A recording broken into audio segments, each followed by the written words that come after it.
Boa noite.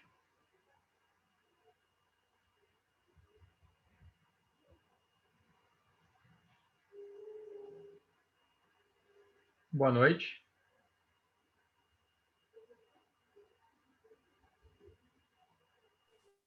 Boa noite, Riso.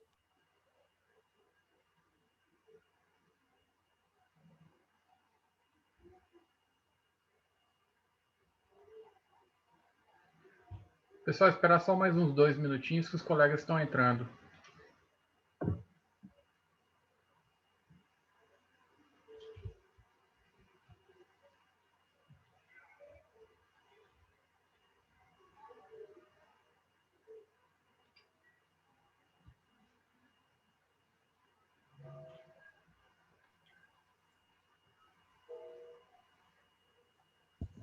Boa noite, Riso. Boa noite, pessoal. Boa noite, Thiago.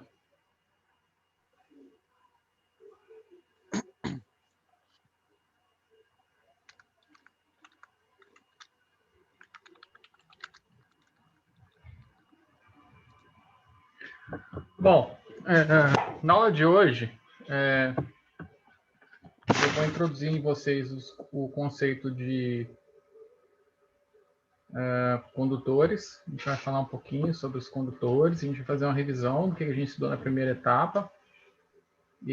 Mas antes disso, eu vou falar um pouquinho sobre a prova. Tem alguns recados para dar para vocês, mas eu vou esperar ter mais gente. Aí eu passo os recados. Então, antes eu vou falar um pouquinho da prova. A prova basicamente era uma prova de 6 questões. Oi, quem está falando? Alguém quer falar alguma coisa? Ok.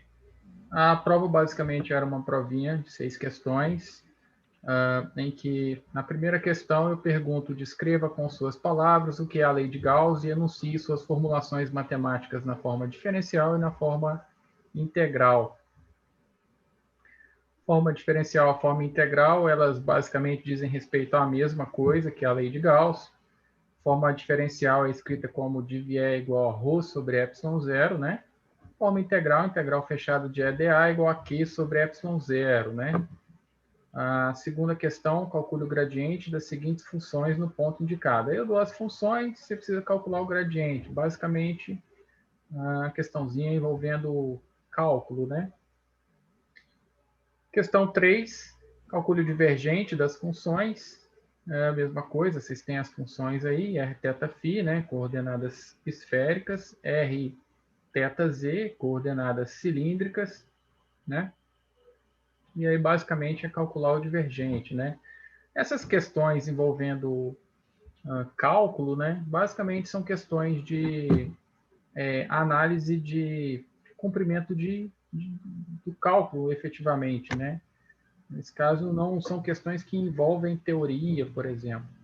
Mas isso é pertinente a gente cobrar na primeira prova, porque nas seguintes isso deverá estar bem fixado. Cobrando é uma forma de que vocês têm que estudar, e é o que a gente espera, né? Estudar para a prova, para fixar o conteúdo, e no final das contas a gente conseguir construindo as etapas baseando no conhecimento que vocês já têm. Não tem como a gente construir o conhecimento se a gente não tiver os degraus anteriores, né? Os degraus anteriores. Né? Então, precisa ir construindo o conhecimento. E nesse caso, essa disciplina especificamente falando, o eletromagnetismo é uma disciplina que envolve muito cálculo. Não são cálculos muito difíceis, entretanto, pelo fato de ser novo para a maioria de vocês, o aluno acaba tendo aquele tempo de maturação, né, do conteúdo, e isso acaba tomando um tempo, e por isso alguns alunos consideram difíceis, mas reitero, não é algo difícil. Questão 4 também é a questão envolvendo rotacional, então repare que eu cobrei gradiente, divergente e rotacional. E na questão 4 tem aí uma coordenada cartesiana, uma função em coordenada cartesiana, e uma função r θ z em coordenadas cilíndricas, né? Uma dimensão de distância, uma dimensão de ângulo e outra dimensão de distância, né? Coordenadas cilíndricas. Basicamente, também aplicar a tabelinha, né? Aquela tabelinha que eu mostrei para vocês e fazer os cálculos. Questão 5, identifique se as funções abaixo podem representar o campo elétrico, né? Quando puder, determine a densidade volumétrica de cargas. Essa é uma questão que envolve a equação de Poisson, cuja simplificação da equação de Poisson leva à equação de Laplace. E ela é vocês sabem, ela é muito importante na engenharia elétrica. Então, o que tem que ser feito? Primeiro, para você identificar se é ou não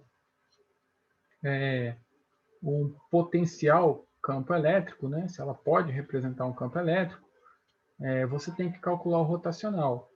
E aí você faz, se o rotacional dela for nulo, ou seja, se o rotacional dela, você vai calcular, no primeiro caso, em coordenadas cartesianas, no segundo caso, em coordenadas esféricas, se esse rotacional for nulo, essa é uma função que pode representar o campo elétrico.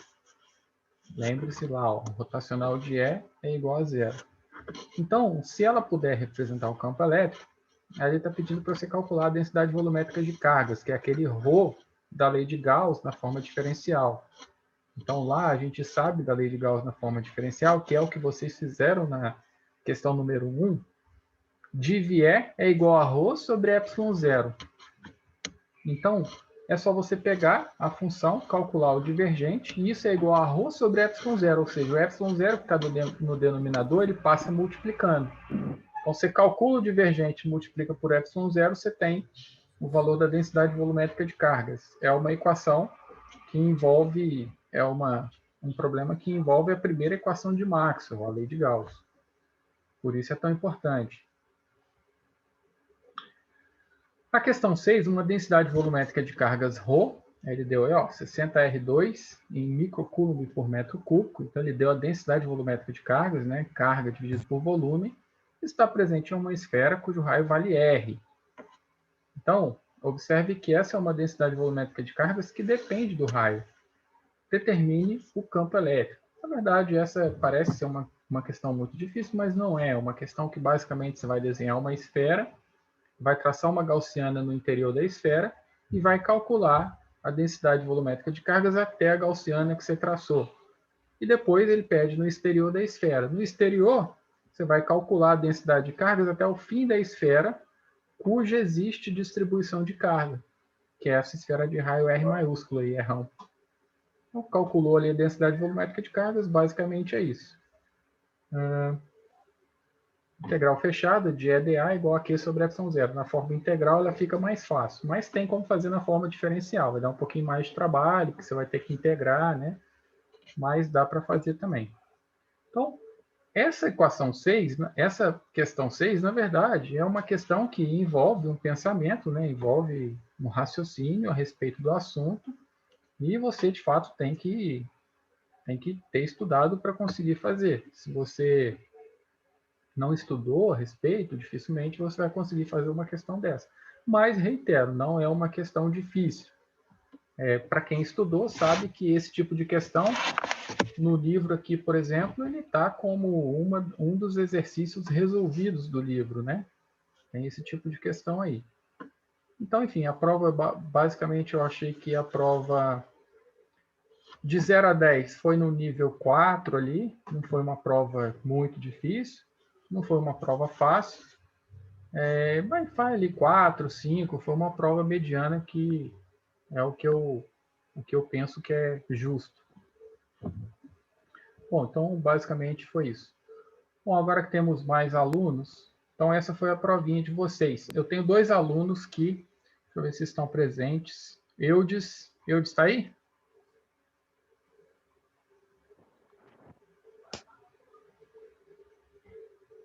Eudes não está. E Ângelo?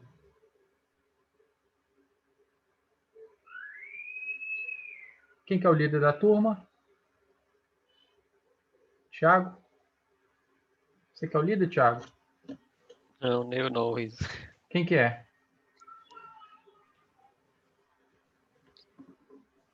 Eu acho que depois que a Patrícia saiu, a gente não definiu outra pessoa, não. Não, então tá, eu Mas se quiser, defino pode me então. colocar aí. Então é você. Ô, Thiago, então faz o Fechou. seguinte. Você pede o Eudes e o Ângelo para me enviarem um print do horário que eles enviaram a prova, porque eu recebi as duas provas após a meia-noite. E pode ter sido um problema do Gmail, mas pode ser que eles tenham, Perfeito. pode ser que eles tenham enviado após o horário.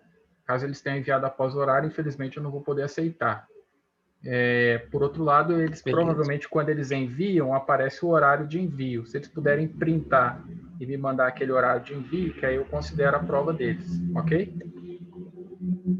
Beleza. Eu e o Ângelo, né? O Eudes e o Ângelo. Pede para eles me mandarem, então. Beleza. Bom, pessoal. Daniel. Oi. Eu estava olhando a prova aí, tá com o Marcelo tá falando. Sim.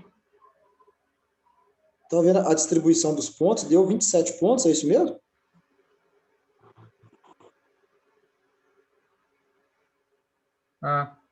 É porque a questão 5, na verdade, vale 4.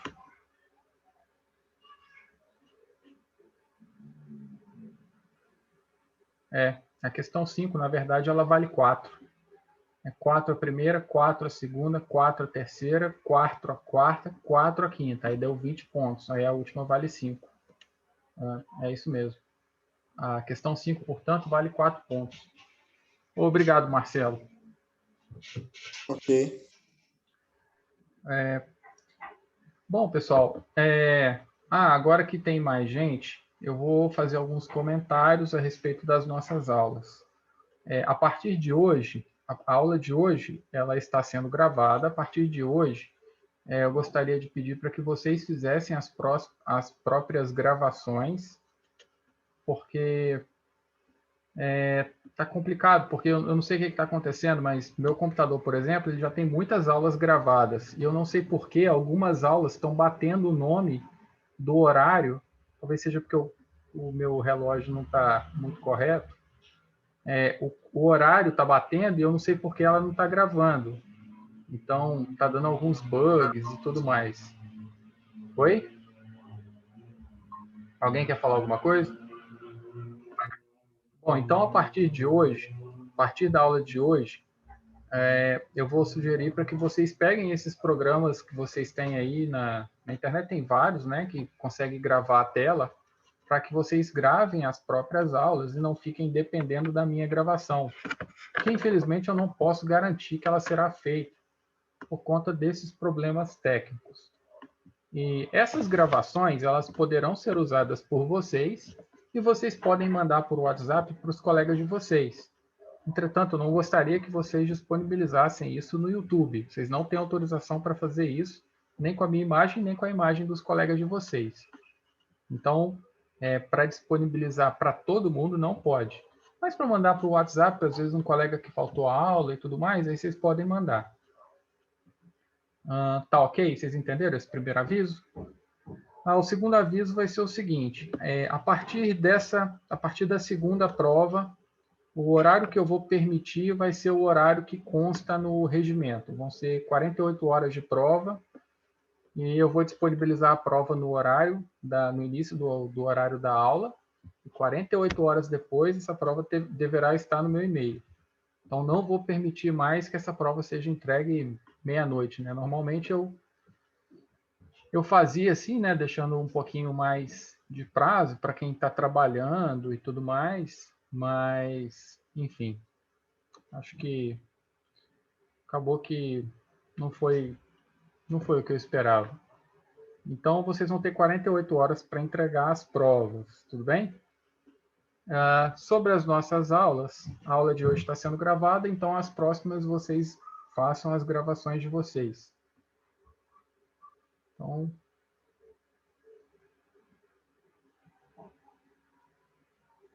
alguém quer falar alguma coisa?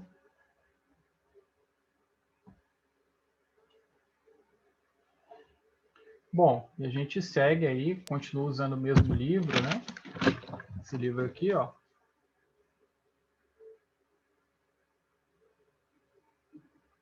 Introduction to Electrical. As apresentações só continuam mandando normal, né? Sim, vou continuar. Até se as aulas não tiverem problema, Thiago, para gravar no meu computador, se vocês precisarem dela e ela for efetivamente gravada, eu posso mandar para vocês também. Mas o que está acontecendo é que tem muitas aulas que estão gravadas e eu não sei porque as novas aulas não estão saindo. Talvez seja também porque meu HD já está muito cheio, enfim. Aí estou tendo muito problema com as novas aulas. Eu tentei criar uma pasta diferente para o Zoom enviar para essa pasta, mas também deu certo no primeiro teste, já no segundo teste, quando eu desliguei o computador e voltei, já não deu certo mais. Então, eu não sei o que é. Ok, Thiago? Eu continuo enviando as apresentações e se precisar, caso fique gravado, eu envio também. Bom, pessoal, então vamos falar um pouquinho sobre o nosso conteúdo, né? A gente finalizou a primeira parte do conteúdo, né, referente à primeira avaliação. Basicamente, o que vocês têm que saber é isso que está aqui na tela de vocês. Lei de Gauss, div E igual a ρ sobre ε0, essa é a forma diferencial da lei de Gauss. Vocês fizeram aí, a primeira questão era referente à lei de Gauss, a última questão também referente à lei de Gauss, né? Essa é a primeira equação de Maxwell. Ela é uma das equações fundamentais do eletromagnetismo, né? E ela que permite que você resolva uma série de questões envolvendo simetrias esféricas, simetrias cilíndricas, né? Condutores, né? Vocês vão trabalhar muito com condutor, então vocês têm que ter noção das coisas, né? O condutor tem geometrias cilíndricas, né? Então a lei de Gauss permite isso de uma maneira muito fácil. Algumas propriedades, como por exemplo o rotacional do campo elétrico, é algo que vocês têm que saber. O rotacional do campo elétrico ele é sempre nulo, uma vez que o campo elétrico ele é gerado por uma carga, né? Por uma carga ou uma distribuição de cargas. Então, ele normalmente é um campo que diverge ou converge, e nesse caso, o rotacional dele vai ser sempre nulo. Essa característica do campo elétrico ela é uma característica muito pertinente, tanto quanto a lei de Gauss, cai muito nessas provas de ENAD, essas provas de concurso, né? Os caras dão lá um campo elétrico gigante e pergunta se aquilo lá é pergunta uma propriedade do campo elétrico, sei lá, qual é a carga no ponto tal. Aí você vai ver a função nem serve para ser campo elétrico. Aí lá na opção tem lá, a função não descreve um campo elétrico. Tá aí, você avalia se a função pode descrever um campo elétrico ou não através dessa propriedade aí, que o rotacional dela tem que ser igual a zero para ela representar o campo elétrico. Relação entre o potencial elétrico e o campo elétrico. Isso daí é igual a menos grade V. Isso daí faz a ligação entre o potencial elétrico e o campo elétrico, né? O potencial elétrico ele tem uma característica muito peculiar, que é o fato dele ser uma propriedade escalar. Assim como a energia potencial, por exemplo, é uma propriedade escalar, o potencial elétrico também é um campo escalar, é um campo numérico, né? Um campo de valores. Já o campo elétrico, ele é um campo vetorial, ele é um campo de vetores, né? Assim como o campo gravitacional é um campo de vetores.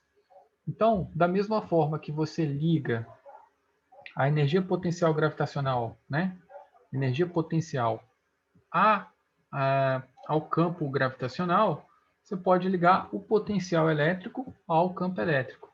Essa é a forma que isso é feito.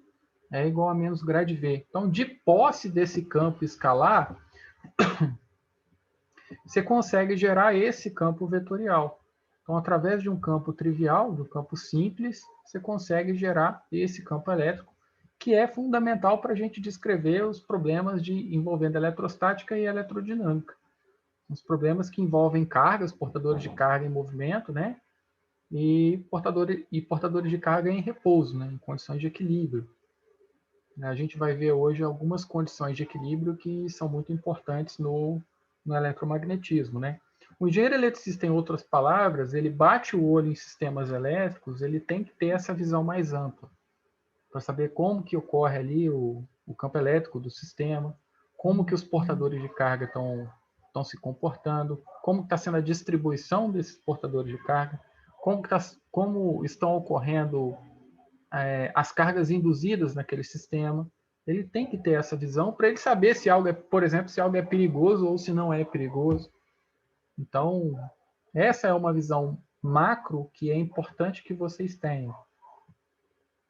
E, finalmente, a equação de Poisson, que fala que nabla 2V é menos ρ sobre ε0. Na verdade, a equação de Poisson, ela é uma maneira de você ligar o potencial elétrico à densidade volumétrica de cargas. Se você observar, na verdade, ela é a junção dessa relação de potencial elétrico com campo elétrico com a primeira lei de Gauss, né? Aqui você tem potencial levando para o campo, aqui você tem campo levando para a densidade de cargas. Aqui você já tem o potencial levando para a densidade volumétrica de carga. Então, essa equação de Poisson ela é muito importante por isso. Através do potencial, que é um campo trivial, que é um campo escalar, você tem a informação acerca da densidade volumétrica de cargas.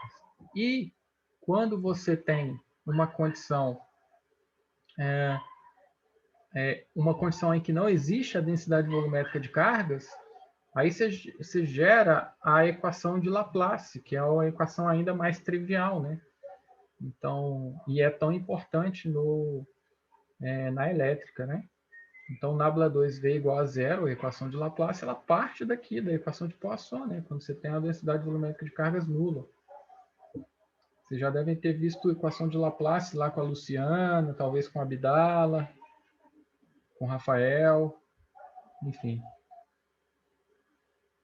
Então, daqui que vem. Então, nessa primeira prova, esses conceitos aqui são conceitos que foram cobrados na prova.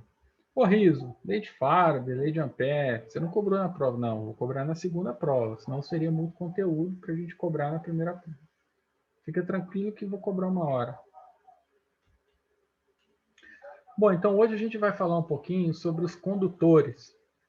O porquê desse assunto ser um assunto tão pertinente, né? Principalmente em tempos atuais. A gente tem o problema dos processadores, né? Os processadores de alto desempenho, condutores, né? O pessoal que trabalha aí nas instalações elétricas, né? Por que a gente tem essas condições de condutores, de supercondutores, de não condutores, equações de para-raio, né? Por que em determinados locais é necessário que existam para-raios? Vocês vão saber a explicação hoje. E hoje a gente vai ver as propriedades desses condutores. Essas propriedades, elas são bases para que você aprenda tudo sobre condutores lá na frente e em todas as disciplinas que vocês forem fazer. Então, quem perder a aula de hoje vai ter que ver isso em algum momento, porque o que eu vou falar aqui é fundamental para você entender tudo de condutores lá na frente. E, pessoal, eu sei que esses conceitos que eu vou passar hoje, eles são conceitos novos para vocês, mas tentem entender o que eu vou falar e deixar isso na cabeça de vocês como algo trivial. Para toda vez que você bater o olho num condutor, você já visualizar essas condições, essas propriedades de condutores que eu vou mostrar para vocês hoje. Deixem isso na cabeça de vocês para ser algo trivial. Hoje, por exemplo, eu bato o olho num condutor, eu já sei todas essas condições que eu vou passar para vocês. Para mim já é normal. Obviamente, quando eu aprendi não era, mas se tornou porque eu aceitei esses conceitos. E eu vou explicar hoje para vocês o porquê dessas propriedades e vocês vão entender e vai fazer sentido para vocês. Fiquem tranquilos. Então, o que acontece aqui, ó, no isolante, como um diamante ou um vidro, cada elétron está fixado a um átomo particular, né? Você tem um arranjo eletrônico e o eletrinho está preso naquele átomo ali. Em contrapartida, num condutor, um ou mais elétrons podem estar livres a se mover pelo material. Quando você tem um condutor ou meio condutor, você tem átomos em que você tem alguns elétrons que eles não estão presos a esses átomos. Então, você tem uma região que a gente chama de banda de condução, em que os elétrons estão livres para se mover ali. E mais, eles não gastam... a camada de valência? É a camada de condução, especificamente. E mais, eles não gastam energia para se mover naquela camada ali. Então, isso é interessante. Num condutor líquido, como água com sal, os íons fazem esse movimento. Então, quando você tem, por exemplo, água com sal, que é um condutor líquido, quem faz esse movimento de portadores de carga são esses íons, né? Interessante observar que, agora, você já tem um parâmetro em mente. Por exemplo, a água do mar é um condutor. Então, se tiver caindo muito relâmpago, né? Se estiver relampeando muito, e você estiver tomando banho no mar, está em contato com um condutor. Se você estiver em pé, com o seu tronco exposto na água do mar, você cria uma condição muito perigosa, que é a condição de atrair os raios para cima de você. Por isso que tanta gente morre tomando banho de praia na época de chuva. No mundo inteiro isso acontece. Por outro lado, se estiver relampeando e você estiver mergulhando, nada vai acontecer com você, porque você vai estar numa condição em que eu vou mostrar para vocês que o campo elétrico é nulo. Então, quando você estiver na praia, então fica a dica, pessoal, quando você estiver na praia tomando banho de mar e começar a relampear, você mergulha e não sai lá de baixo não, fica lá mergulhado. Que aí você não vai ter risco nenhum. Risco só de morrer.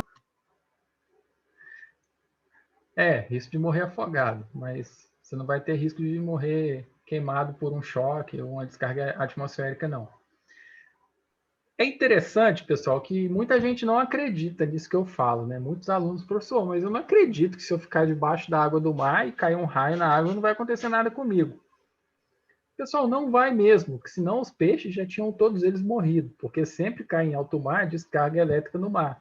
E como eles ficam lá embaixo, não acontece nada com eles. Obviamente, se tiver um golfinho pulando para fora d'água e ele tomar uma descarga elétrica, aí, inevitavelmente, ele vai pagar o preço. Mas se ele estiver lá nadando sem ficar pulando muito, ele vai estar seguro, pode ficar tranquilo. Um condutor perfeito possui infinitas cargas livres. Então, um condutor perfeito possui infinitas cargas livres. Tem muito portador de carga lá naquela região que ele pode se mover. Na natureza, não existe um condutor perfeito, mas muitas substâncias são incrivelmente próximas de um condutor perfeito, né? A gente sabe que, por exemplo, a família dos metais, por exemplo, são famílias que se parecem muito com condutores perfeitos, né? O ouro, a prata, né? São materiais que são muito condutores e, na verdade, existe uma pequena resistência ao movimento desses portadores de cargas, mas elas são muito irrisórias quando você tem condutores em dimensões usuais, né? Se você tiver um condutor em dimensões muito grandes, aí existe sim uma resistência em relação a um portador de carga livre que está aqui numa extremidade e vai para outra que está muito distante. Mas em condições padrões, eles se parecem muito mais com um bom condutor, com um condutor perfeito. Seria interessante, inclusive, que os postes, né, que a fiação que passa nos postes fosse feita de ouro, né? A gente teria uma condição melhor de transmissão de portadores de carga. Haja vista que o ouro é um condutor melhor do que o cobre. Uma pena não serem. Propriedades dos condutores. Essa é a primeira propriedade dos condutores. O campo elétrico dentro do condutor é igual a zero. O campo elétrico é igual a zero dentro do condutor. Absolutamente todo condutor possui campo elétrico nulo em seu interior. Mas por quê? Primeiro porque se houver qualquer campo elétrico lá dentro do condutor, as cargas livres iriam se mover. Mas aí, se elas estão lá livre e existe campo elétrico lá dentro, elas vão se mover para uma condição até que elas fiquem em repouso. E essa condição de repouso é a condição em que não vai haver mais campo elétrico no interior do condutor. Ou seja, vai haver campo elétrico nulo no interior do condutor. Então, essa é uma característica essencial de todo condutor. O campo elétrico no seu interior é nulo. O campo elétrico no seu interior é nulo. O campo elétrico no interior do condutor é nulo. Então, essa é a primeira propriedade dos condutores que vocês estão vendo.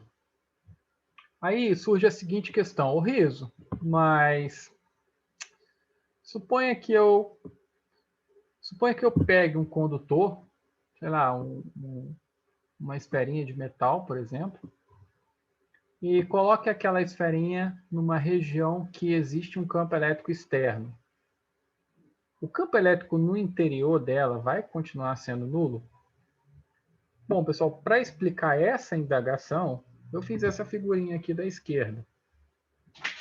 Aqui a gente tem uma figurinha em que a gente tem uma seta maior em azul, que é o que eu chamei de campo elétrico externo. E aqui eu tenho um condutor, que é essa superfíciezinha vermelha aqui, que é um condutor, que eu coloquei nessa região onde existe campo elétrico externo.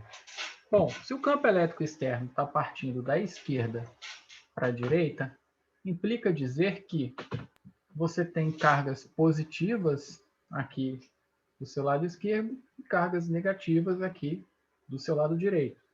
Então, isso gera esse campo elétrico externo da esquerda para a direita, né? Lembrando que cargas positivas são geradoras de linhas de campo.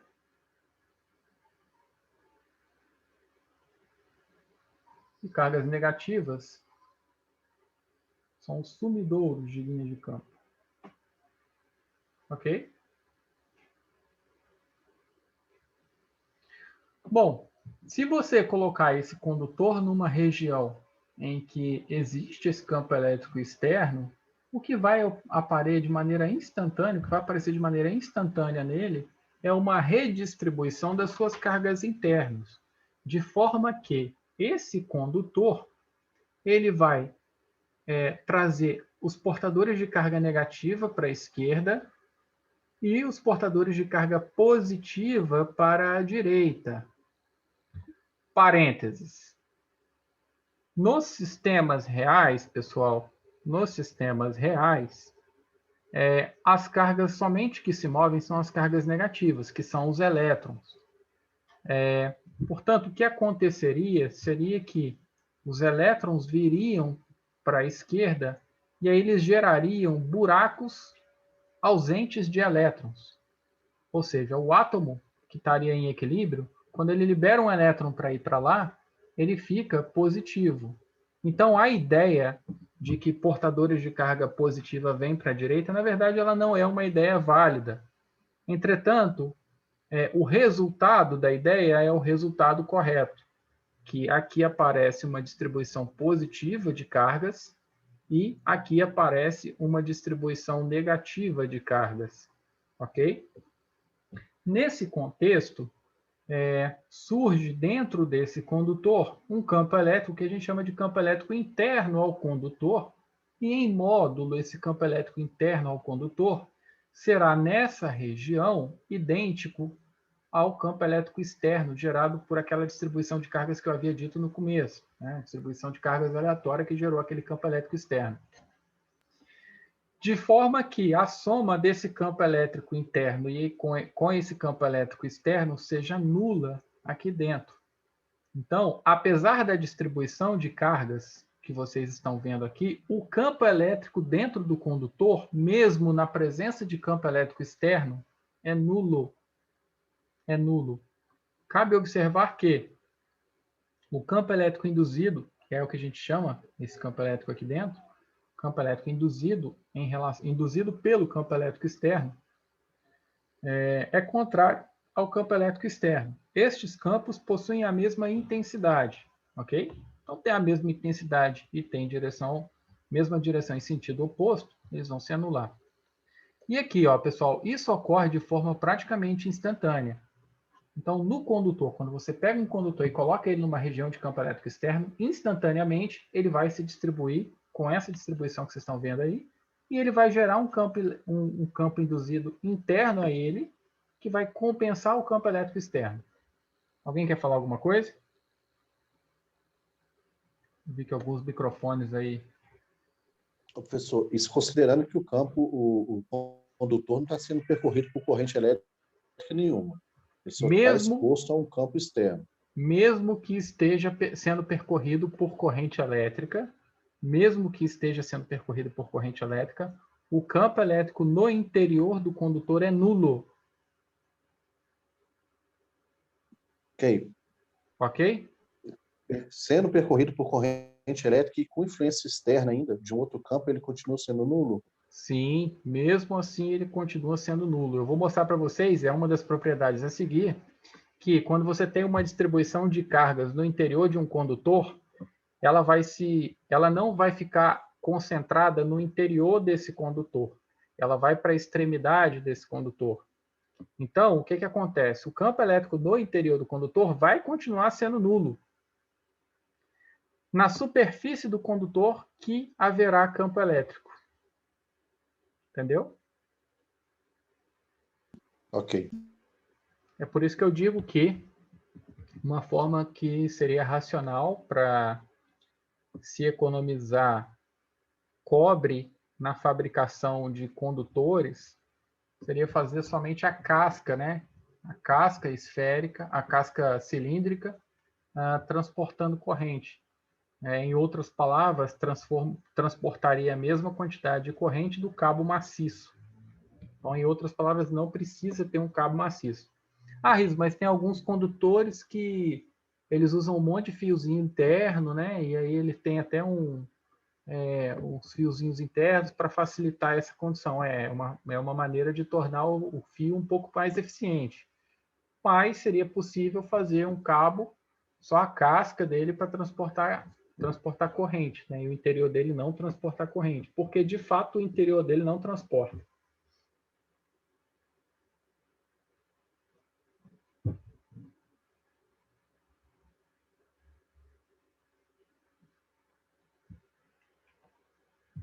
Segunda propriedade que vocês vão ver, o ρ, a densidade volumétrica de cargas dentro do condutor, é igual a zero. Mas por que a densidade volumétrica de cargas é igual a zero? Pessoal, essa é uma consequência da lei de Gauss. A lei de Gauss diz para a gente que dVe é igual a ρ sobre ε0. Se dVe é igual a ρ sobre ε0, eu acabei de falar para vocês que o campo elétrico é nulo no interior do condutor, então, obrigatoriamente, o ρ também tem que ser nulo. Aqui, ó, se o campo elétrico é nulo, ρ também é. Então, pessoal, dentro do condutor não existe campo elétrico e não existe densidade volumétrica de cargas. Então, as cargas não vão estar nunca dentro do condutor. Tá aí, ó, propriedades dos condutores. As cargas não vão estar dentro do condutor. Dentro que eu me refiro é dentro da região do condutor. É isso que eu estou me referindo. Qualquer carga líquida reside na superfície do condutor. Então, olha só que interessante. Qualquer carga líquida reside na superfície do condutor. Isso quer dizer que absolutamente toda carga que for jogada num condutor, ela vai ser mantida na superfície desse condutor. Riso, pode se manter na superfície interna se for uma casca esférica? Pode. Pode. A gente vai ver alguns exemplos a seguir. Pode. Mas ele vai estar na superfície interna. Vai estar na superfície interna. Ou ele vai estar na superfície externa, ou ele vai estar na superfície interna. No meio, na parte maciça do condutor, não vai haver carga líquida. Oi? Explica esse negócio de carga líquida aí. É só porque ela vai estar em movimento? Não, carga líquida é quando o corpo está carregado com uma carga positiva ou com uma carga negativa. Quando eu digo carga positiva, quer dizer que ele está na ausência de elétrons. Ou quando ele está carregado com excesso de elétrons. A ideia é essa. Ok. Por quê? Pessoal, é a única forma possível de haver cargas líquidas num condutor. Caso contrário, elas migrariam para a parte superficial, por tratar-se da condição de menor energia do sistema. Depois eu vou mostrar para vocês isso melhor. Mas vamos pensar o seguinte. Num condutor, o elétron ele pode se mover aqui dentro sem gastar energia, não é? Pode se mover aqui dentro sem gastar energia.